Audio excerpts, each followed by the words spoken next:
भारत आज जागतिक व्यापाराचं महत्त्वाचं केंद्र म्हणून विकसित होत असताना आम्ही देशाची सागरी शक्ती अधिकाधिक वाढवण्यावर भर देत आहोत, असं पंतप्रधान नरेंद्र मोदी यांनी म्हटलं आहे. केरळ इथं कोची दौऱ्यात पंतप्रधानांनी 4,000 कोटी रुपयांहून अधिक खर्चाच्या 3 मोठ्या पायाभूत सुविधा प्रकल्पांचं उद्घाटन केलं, त्यावेळी ते बोलत होते.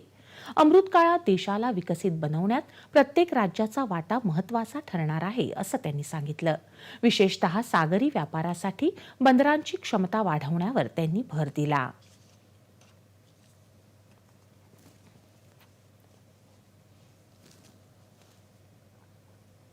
आज जब भारत फिर से ग्लोबल ट्रेड का एक बड़ा केंद्र बन रहा है, तब हम फिर से अपनी समुद्र शक्ति को बढ़ाने में जुटे हैं.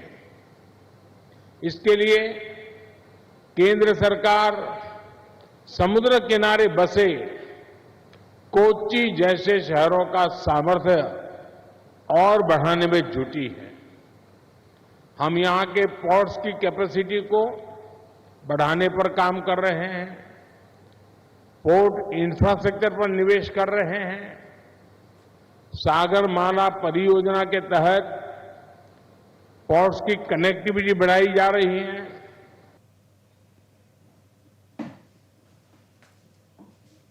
आज देशातल्या सर्वात मोठ्या ड्राय गोदीचं उद्घाटन झालं आहे.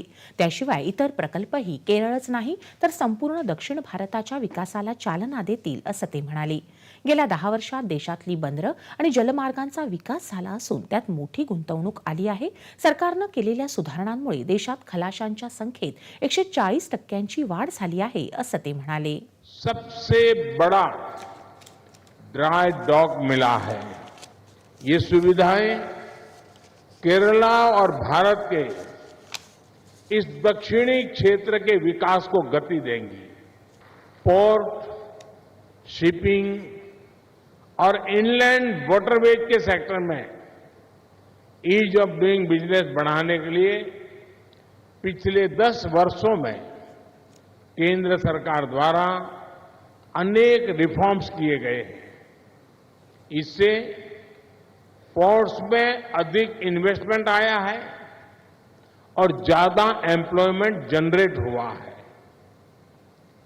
इंडियन सीफेयरर्स, उससे जुड़े जो नियम थे, उसमें किए गए रिफॉर्म्स की वजह से पिछले 10 साल में इंडियन सीफेयरर्स की संख्या में 140% की वृद्धि हुई है.